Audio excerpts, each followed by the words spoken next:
Today, I'm going to unbox and take a quick look at the Battle of White Plains, Twilight of the New York Campaign, October 28th through the 31st, 1776, a game designed by Miklos, designer of the Battles of the American Revolution series. This is published by GMT Games, which was kind enough to send me this, and I want to thank them because this was a big surprise. I love this series. To me, this is the go-to series for tactical battles in the American Revolutionary War. I have all of them except one. Let's see if you can figure out which one I'm missing.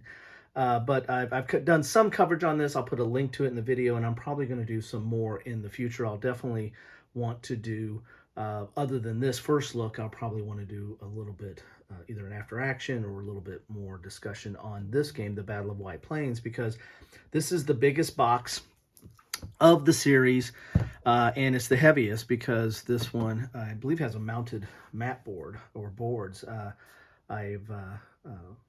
This was, again, came as a surprise to me. I'm so used to the others in the series. So, let's talk a little bit about the series. It started with Saratoga, that's volume 1, Brandywine, number 2, Guilford, number 3, Savannah, number 4, Monmouth, number 5. I really like this one.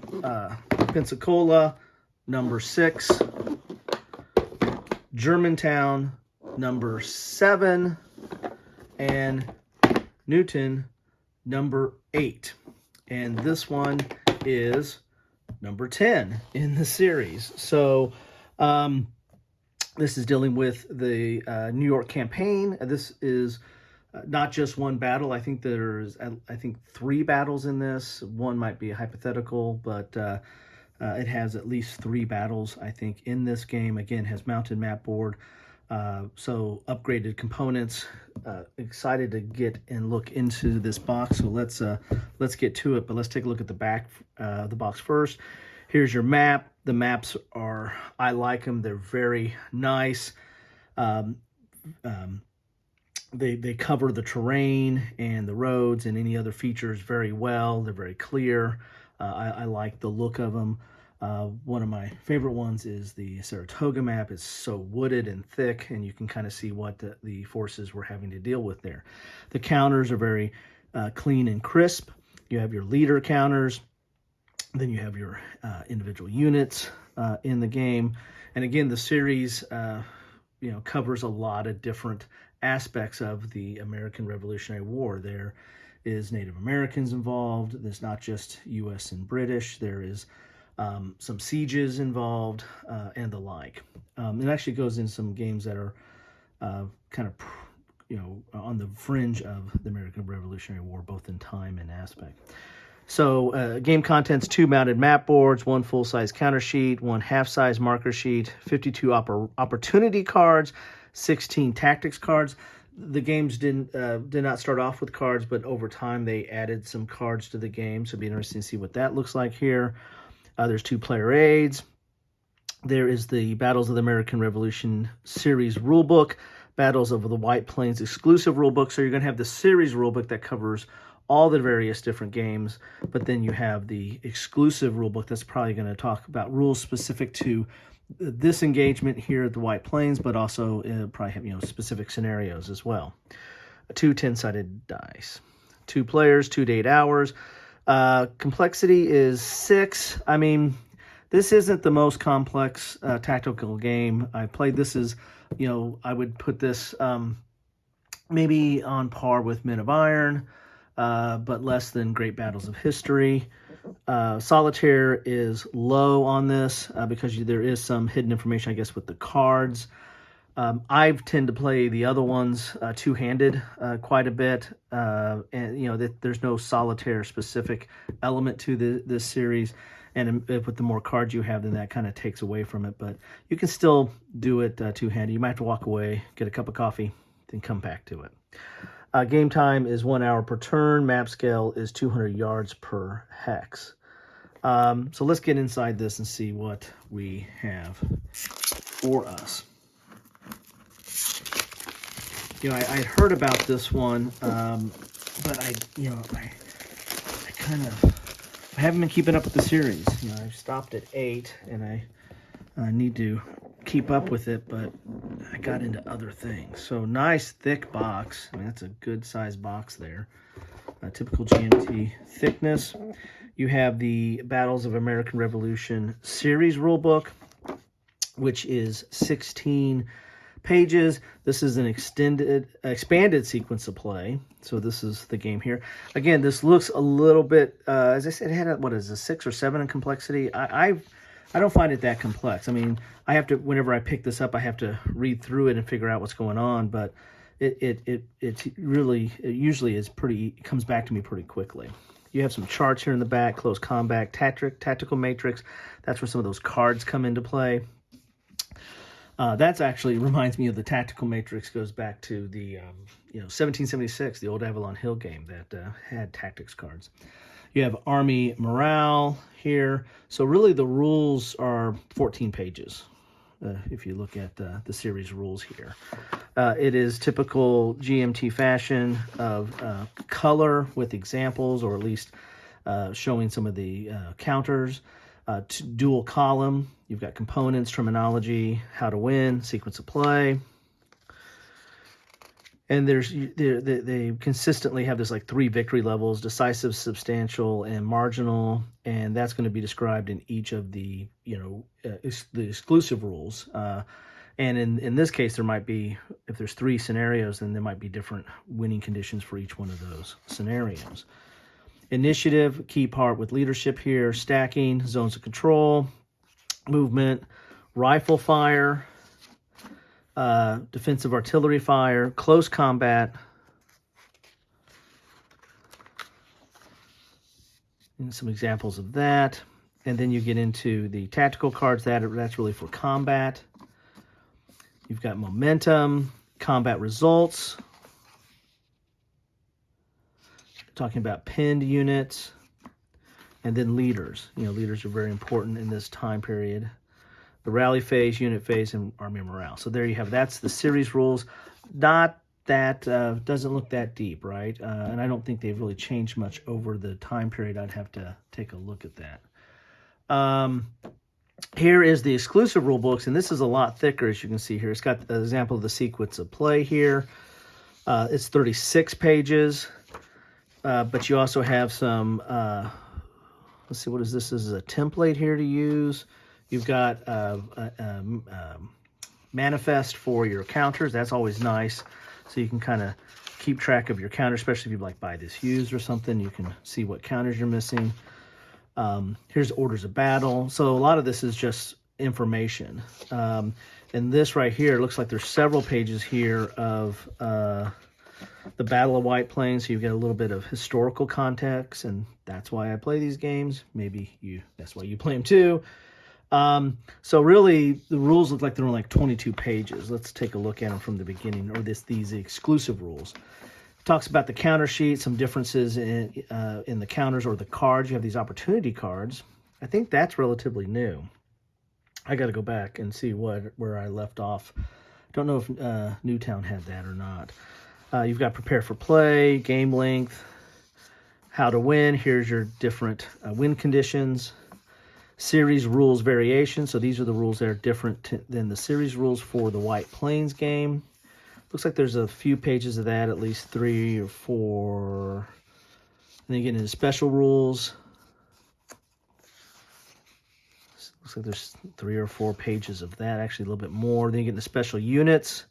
So, it looks like most of those 22 pages is dealing with new rules. It looks like 14 pages are of kind of new rules and things that are different than the standard game. Then you have a historical scenario on page 14. Then you have the hypothetical scenario. This is like if they had an assault on the 31st on Halloween. And then you have the opportunity card names or card notes. So this is dealing with those opportunity cards. They have a little bit of notation for what those are, maybe a little bit of FAQ there. You've got some design notes here on page 19. That's going to go over into 22. Then we're into that historical context. So nice little exclusive rule book there. We've got some errata right out of the box. So there's your errata. We've got player aids here. So we've got, looks like they're identical player aids. So you got your victory point schedule, AM summary, strength point loss track, opportunity card draw, morale, artillery, terrain effects, tactics matrix, range fire, fire, combat, rifle fire, artillery fire, howitzer, combat results, close combat dice roll modifiers. And then we have, this is the deployment, American deployment and British deployment. So it looks like you have 2 of those. They're on good, thick stock there. So key charts that you need for the game. Here's that marker sheet that they talked about, the half sheet of markers. I don't know if that's a new, I can't remember if that is what was in the earlier games. That looks a little bit different, that pin marker there. I don't know if they changed the graphics on that. Then you have the main counter sheet. This is the British and the American forces. Dual-sided. Then we have, what we got here? We've got 2 mounted map boards. Maybe they fit together. We'll have to take a look at those. We've got 2 10-sided dice. We've got some tactics cards. We have some, well, we have tactics cards for the for the British and tactics cards for the Americans. I don't know if I see the opportunity cards. I wonder if they are behind these tactics cards. You always got to look inside the box. Normally these inserts for GMT are just, I usually get, I mean, I like the art on them, but they usually take up space, especially if you want to put a counter tray in here or anything like that. They take up way too much space in that regard. So let's pop the maps out, and then I'll take a look at the cards here. These are nice mounted maps, very thick, nice. Looking at them, whoa, this is good size mounted map. So I think that these fit together, so that will be, I'm gonna have to move some stuff out of the way here, y'all, because there's too much, these are gonna take up way too much room. Move my games out of the way here.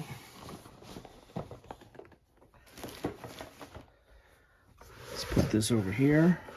Probably gonna have to go up a periscope here a little bit so you can see a little bit more of the full layout of the map.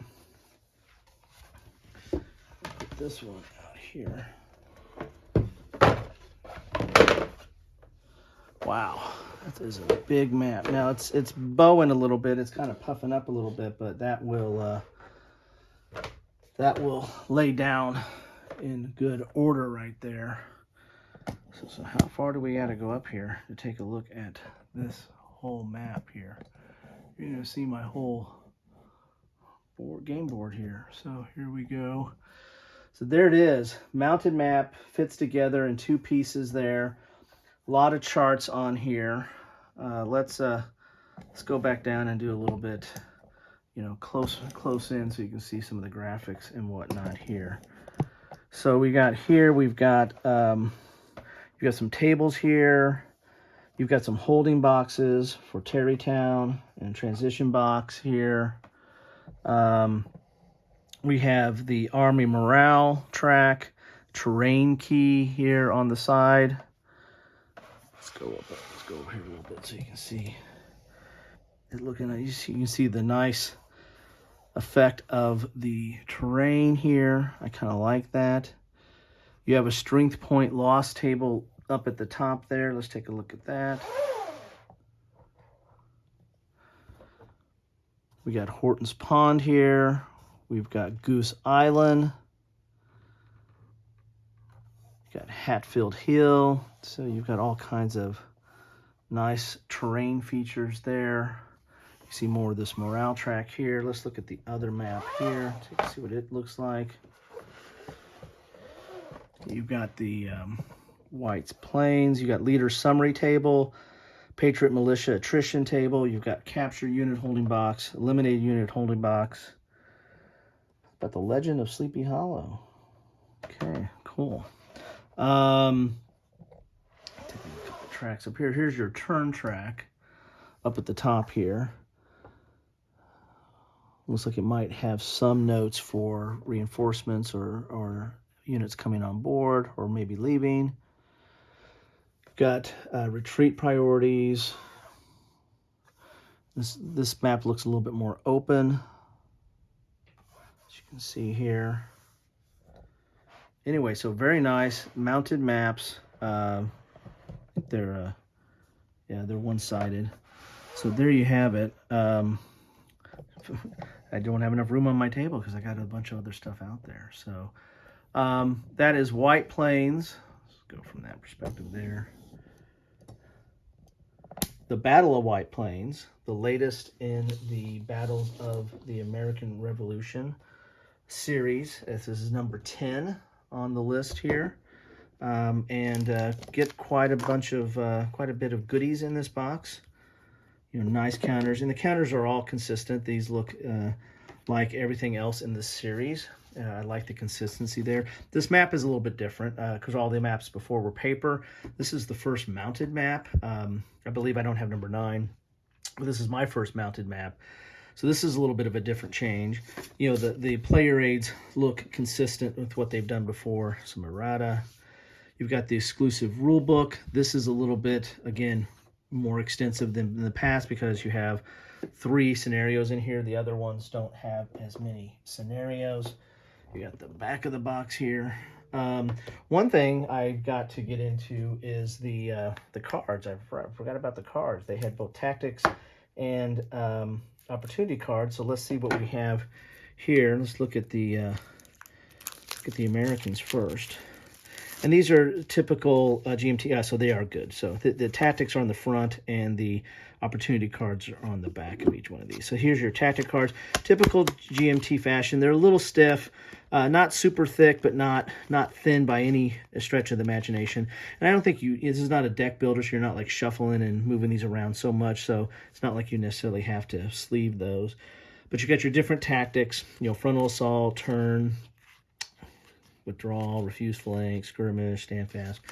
And this again is reminiscent of 1776, but also I did published a game on Board Game Geek, Battle Leaders Tactics, that was all based, the combat was all based on a tactics matrix that I was kind of inspired by 1776. So these cards are reminiscent of one of my own designs that was just published for your all free consumption way back in the day. Here are the opportunity cards for the Americans here. And these look like they're kind of events and things that you would play. There's a red and a blue. May not be played in the rain. So this is, the earlier games didn't have this. I wonder when this came into effect. I got to go back and look at my series. But this adds a little bit more decision making because you have a hand in cards. Of course, that's going to affect solo play or playing it two-handed. But it gives you some more decisions to kind of ruminate and think about. But also a little bit more chaos in the game, a little more randomness because you don't know what cards you're going to have. And the British are going to have the same tactics cards as the Americans because they have their choices of what tactics, and then it shows how it matches up. So if you do this frontal assault versus a skirmish, adds +2 to attack and -2 to defend. So it's got a whole matrix there. Again, I might put a link to my old game, BLT. That sounds good right now. Sounds tasty. In the description if you guys want to take a look at that. And here are the British opportunity cards. So this is different. This is definitely something more. Adds a whole new aspect to the Battles of the American Revolution system or series.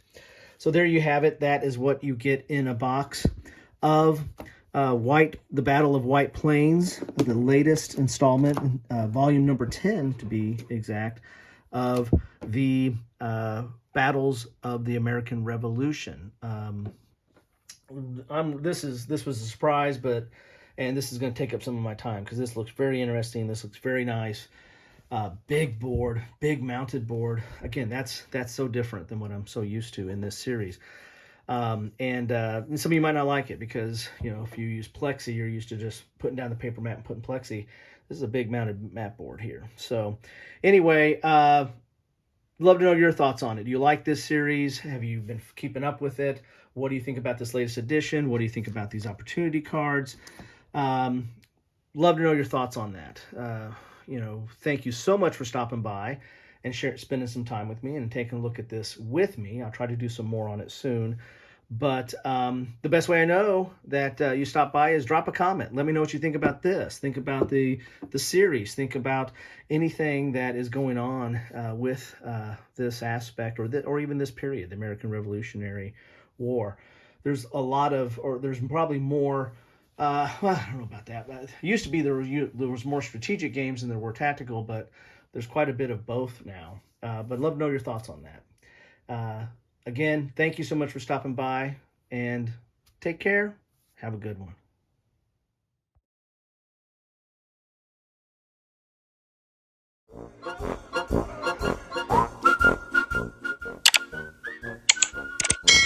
Thanks for watching.